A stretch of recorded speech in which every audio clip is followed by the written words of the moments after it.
Hi, everybody, and to anybody that is joining us for the first time, it is so great to see you here today. So, Yay! Woohoo! Woohoo! What are we going to be talking about today, Lucy? Ooh, we're going to be talking about something really cool. We're going to talk about how Montessori at home, well, actually, just Montessori in general, and positive discipline meet. How does it happen? It's not magic, people. It's all amazing. science. It is, and I think just to give you a bit of a recap. So last week we talked about how to set up the physical space to meet your child's needs, and this week we're talking about the social and emotional space, which is interesting in itself, isn't it? Because you don't really think about a social and emotional environment, but I think it's interesting because Montessori was focused on the kind of child development piece and the how children naturally learn, and then Alfred Adler's focus was very much on the social and emotional environment. And as we said, they come together so well when you're practicing Montessori at home. Definitely. So, are we going to start with our first slide? Yes. So this is a question of the week. How can we prepare an environment at home that is grounded in mutual respect and cooperation? I love the word cooperation because I think that mutual respect is something that sometimes, like we go like, oh yeah, I kind of know what it looks like.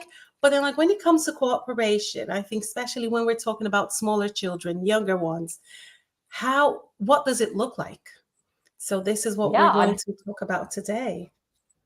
Brilliant. Were you going to say something, Amanda? Far away.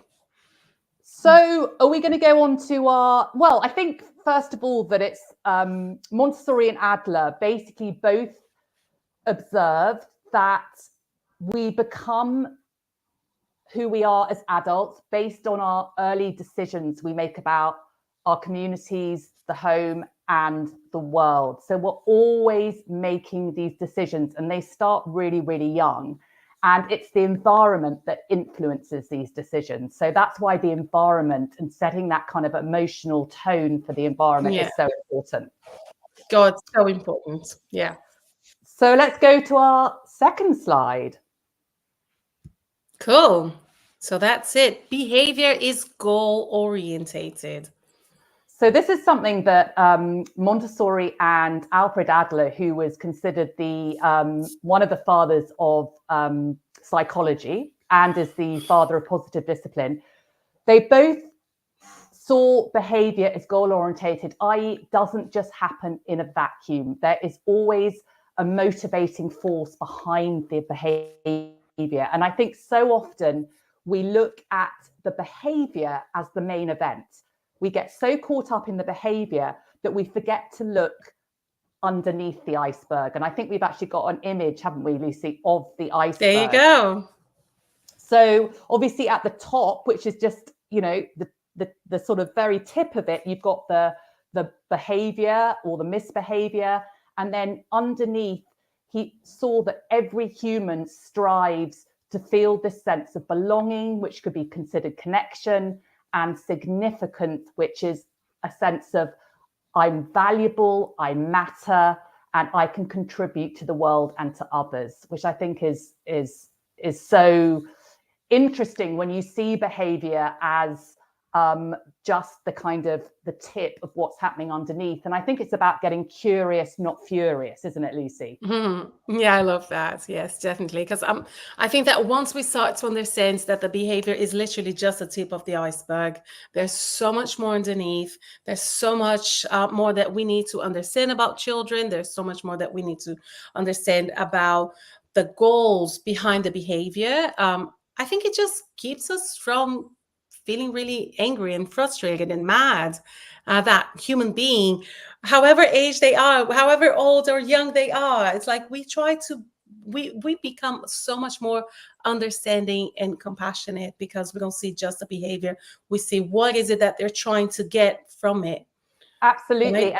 And I think I was going to say that I've got this, I love an analogy because I think it just really kind of brings things to the forefront. And the one I like to use, it's a bit like, noticing like a leak in your ceiling. And instead of going to the source of the leak, you just put a bit of tape across it.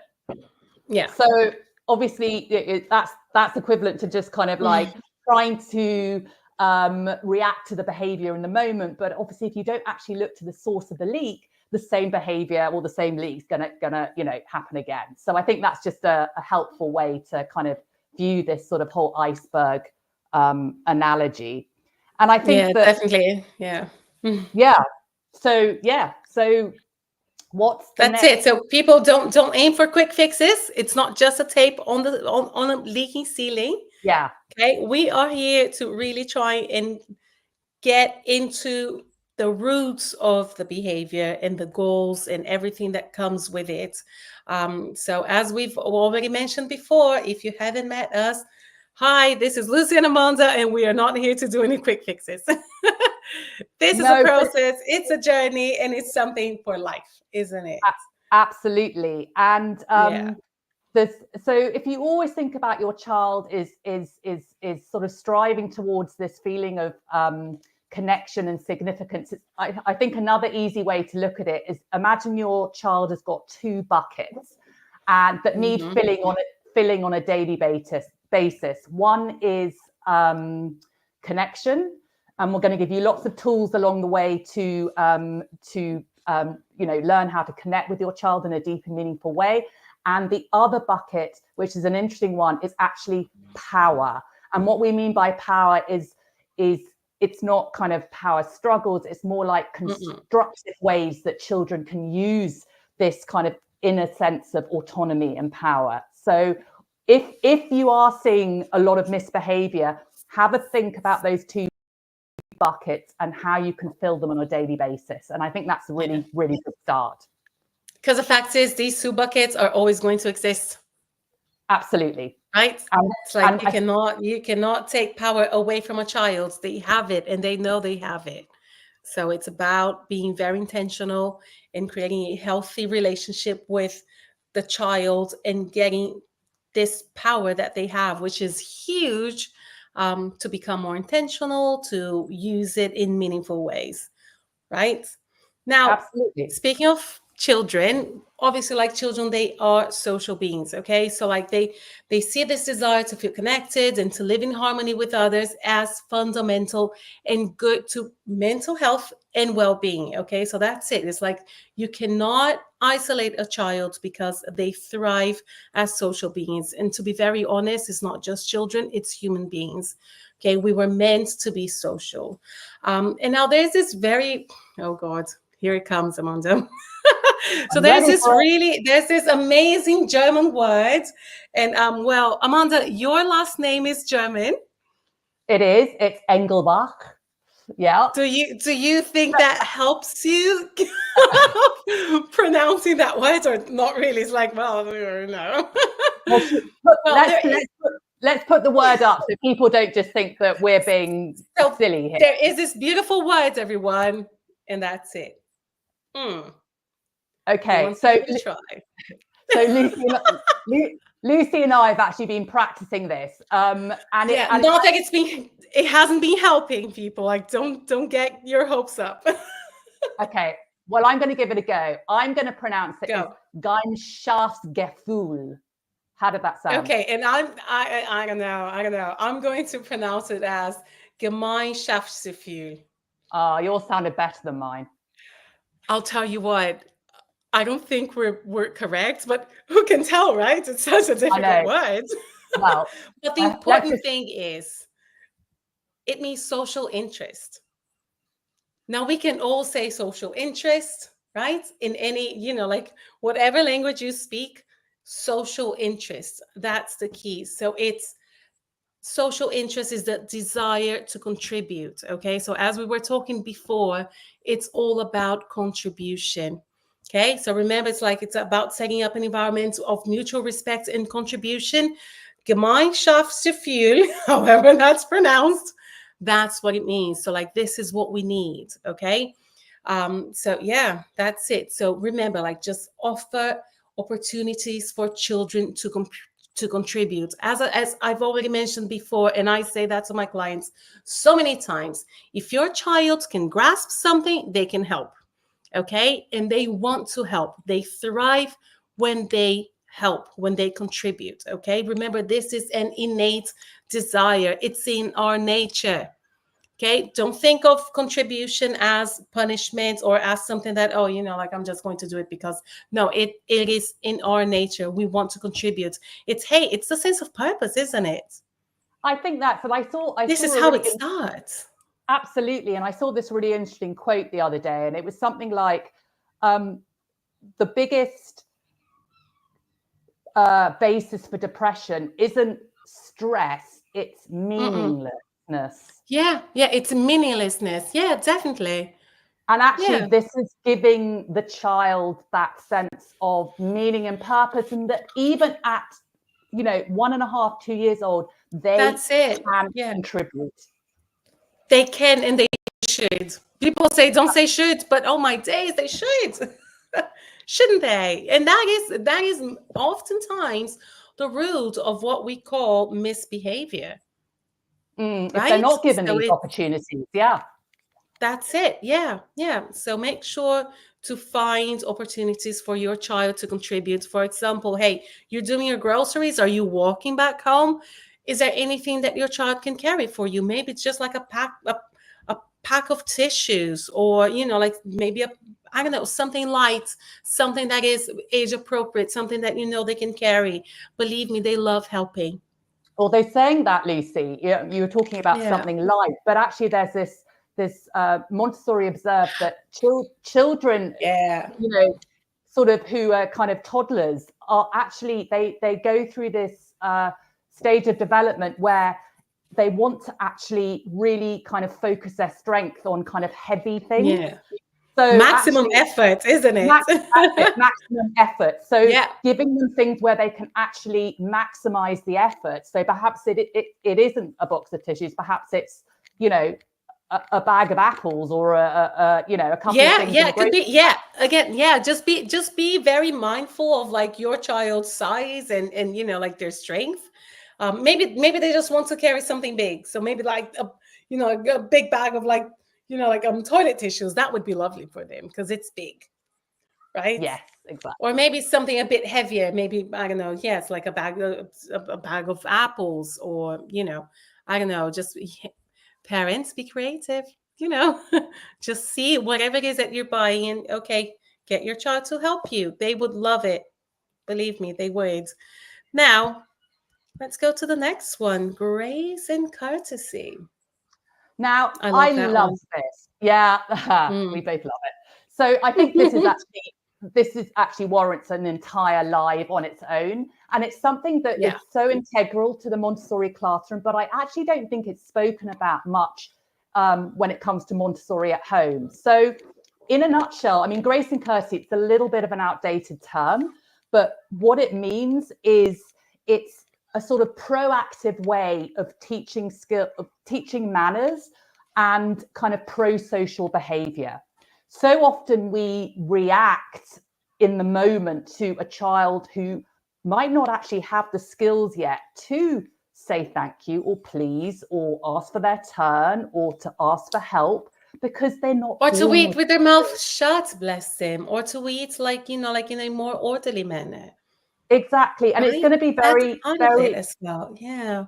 It is this meal etiquette, and it's very much to do, obviously, it's a cultural thing. So different cultures will have different social norms, but it's about empowering the child with these life skills. So it might be actually, one of the best ways we can do this at home is by modeling. Children do what we do, not as we say. And I'm sure you're all aware of that and have had experiences around that.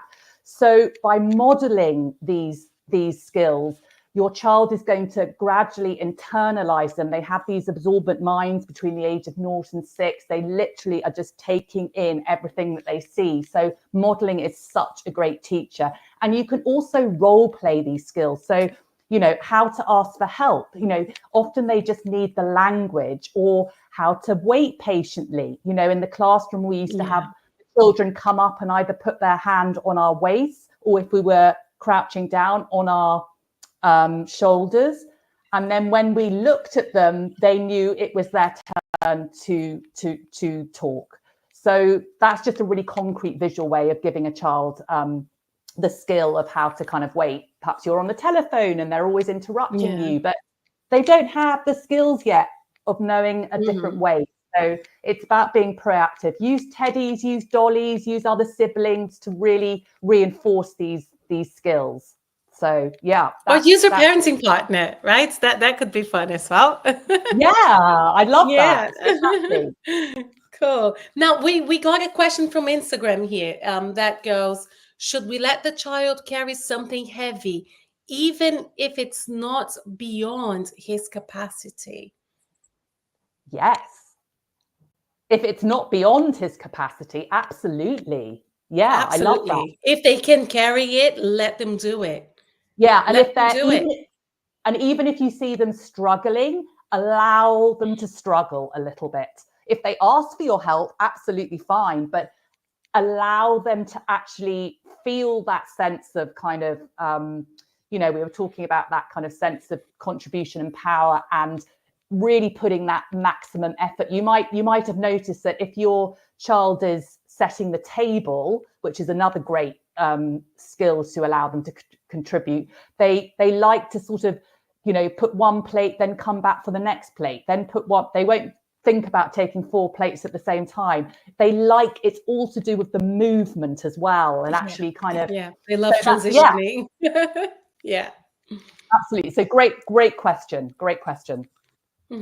So, and Amanda, you have a beautiful quote from this book, The Boy, the Mole, the Fox, and the Horse. Would you like to share Lucy, it with us? I would. Had you come across this book, Lucy? I haven't actually read it. Okay. Oof, should I think I should. Yeah. It's just full of such wisdom. Anyway, so there's a scene where the mole says to the boy, "But I'm so small." And the boy says, "But you make a big difference." And I think that's what we want for our children, isn't it? To feel that they can make this difference, that they are, just as important in our families as the adults. And I really love that. They might be small, but they make a huge difference, and we can give them the opportunities to display that. Yeah, and that links so well with cosmic education, but we're not going to touch on it. I'm just going to say that, yes, in Montessori, in the Montessori curriculum, in Montessori education, we do talk a lot about cosmic education, which is, like how the universe is just built on creatures that are big and small, like living creatures and non-living creatures that are of all different sizes, and that they all contribute in their own way, and they are all special, and they're all necessary for, for the universe to work the way it does. Yeah, right? It's like that interdependence. Yeah. Even, it's like even like little planktons, right, in the ocean, they're not, they're not lesser than a huge whale just because they're small, are they? No, everyone has their unique gift to offer. That's it. Yeah, that's it. Now, we are going to talk as well, obviously, like about a misbehaving child is a discouraged child. So this is a quote from Rudolf Dreikurs, who was Alfred Adler's protege. So he was the one who helped bring the individual psychology, take the individual psychology to America, especially. And so this is what he said: a misbehaving child is a discouraged child.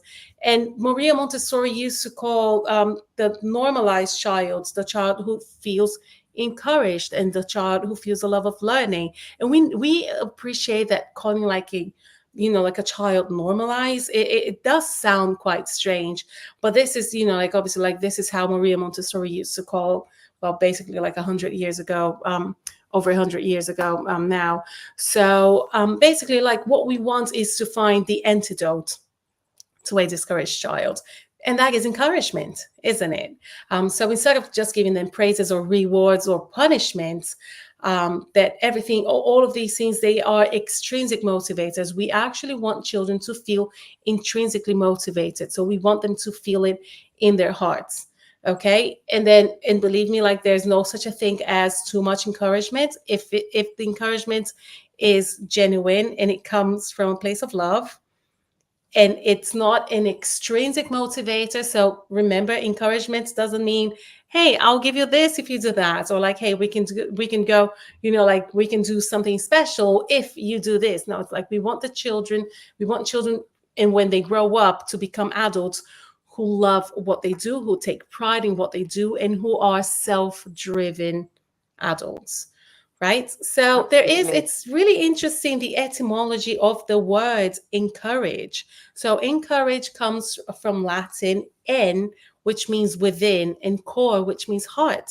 So it comes from the heart, right? So basically, like all the tools that we are teaching children, that we are being taught to teach children, to encourage them, they are almost like tools that are going to help us feel competent and that they are going to feel loved. So encouragement is also going to show how loved they are, right? Because this is like speaking from the heart. So yeah, I don't know, I love the word encourage, and like it also comes like from the old French core, right? So yeah, I love it. Do you have anything to say about encouragement or the words encourage? Well, I'd never really looked at the etymology of the word before, so I absolutely love that. We talk about, we say encourage, but what does it actually mean? And I think that's so beautiful, isn't it? That you're kind of giving heart it comes, to your child. That's it. Yeah, and there's nothing more intrinsic than coming from your heart, right? It's not coming from someone else's heart; it's coming from your own. Absolutely. So, and I think another thing which positive discipline talks about is with encouragement, it's like if you look at encouragement like the vegetables, and then you look at praise like the sweets. So a few sweets here and there is absolutely fine. We're not saying it's fine. Yeah. However, if you really want your child to feel this inner sense of competence and sort of self-esteem, then encouraging language is the way to go. You can never have too many vegetables, and you can never have too much encouragement. So and we want them to love what they're doing, right? So love comes from the heart. Exactly. And I think these skills that we're going to we've talked about life skills and allowing children to kind of have the opportunities to develop these skills, because I think and I read this or listened to this on a podcast the other day, that with competence comes confidence. And I think so often we praise children in the hope that we're going to give them that confidence. And as I said, praise isn't inherently bad as long as it's balanced with actually offering opportunities so they can actually feel that sense of competence themselves. And that's where their self-esteem is going to come from. It's not going to come from us. It's going to come from within them. And I think that's a really important point to remember. And I think we were going to look at, the difference between praise and encouragement. And, if I was to give you a encouragement phrase, I often say to parents, just start with, I noticed you were working so hard on your artwork, or I noticed that you were really kind to your sister yesterday, or I noticed that you were, talking, or you chose your favorite book today. And then praise is more, you might say, you're so smart, versus, you found a way to figure that out. And there's quite a difference in how you would receive those two different. And there's some really interesting research. I think, Lucy, we spoke about this by a woman called Carol Dweck.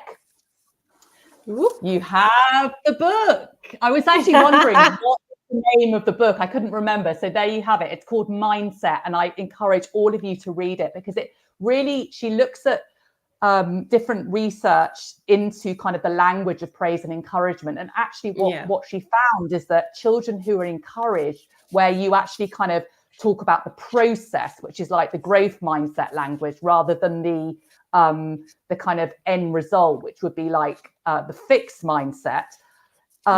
Children are much more likely when you use encouraging language to take on new challenges and persevere, which is what we want for our children, really, isn't it? So that's another reason to start thinking about, the difference between praise and encouragement. Yeah. So think about the process, not the result, right? Yeah. It's all about, because sometimes, like the result might not be the best one, but it's all the efforts that has been put into the process. So that's something that definitely needs to be validated and it needs to be encouraged, right?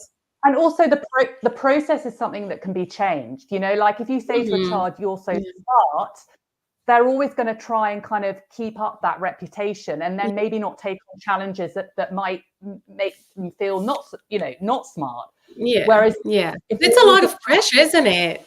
It's a lot of pressure, and we don't. It's a lot of pressure for you to just be smart all the time in all areas. All my days, it's like, no, thank you. Exactly. So so should we go on to our next slide? Because I can see time is ticking on. Lucy, do you want to talk about equality? Time is always ticking. So when we talk about equality, we are talking about equal and democratic relationships. Okay, so it's allowing children, again, like regardless of their age, to be part of the decision-making process. Okay, so I would say especially again, with younger children, when it comes to creating routines and solving problems.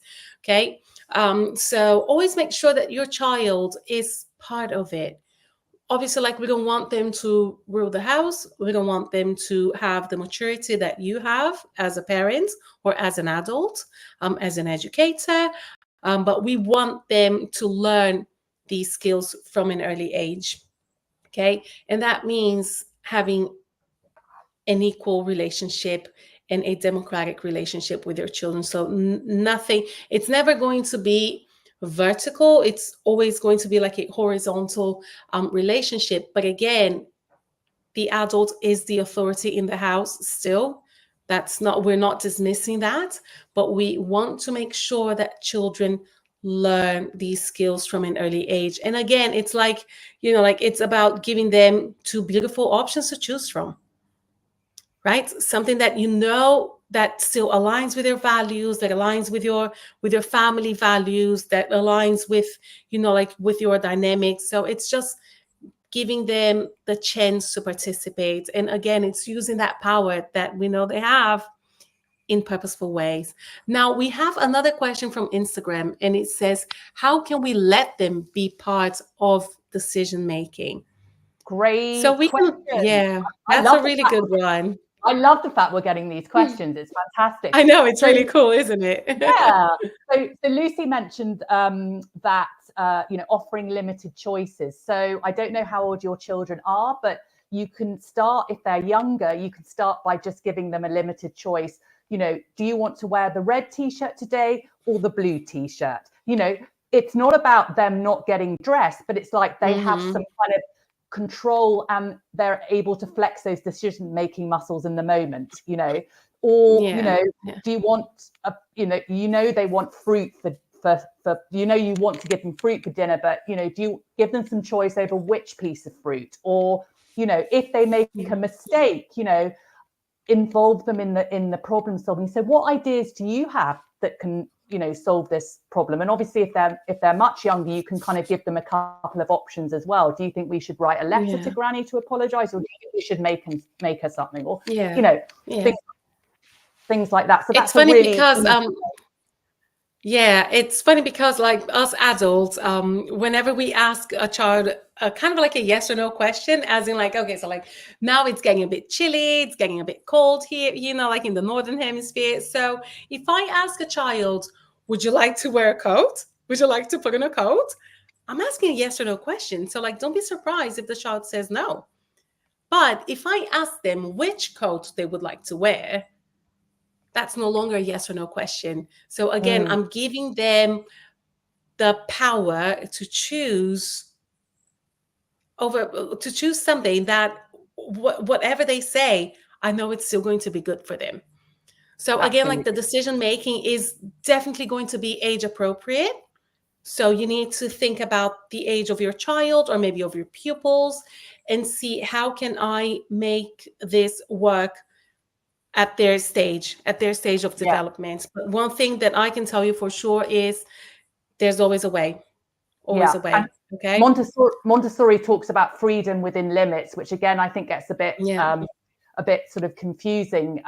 But it's very much kind of, you know, setting limits which children obviously thrive off. But within those limits, they love limits and boundaries, definitely.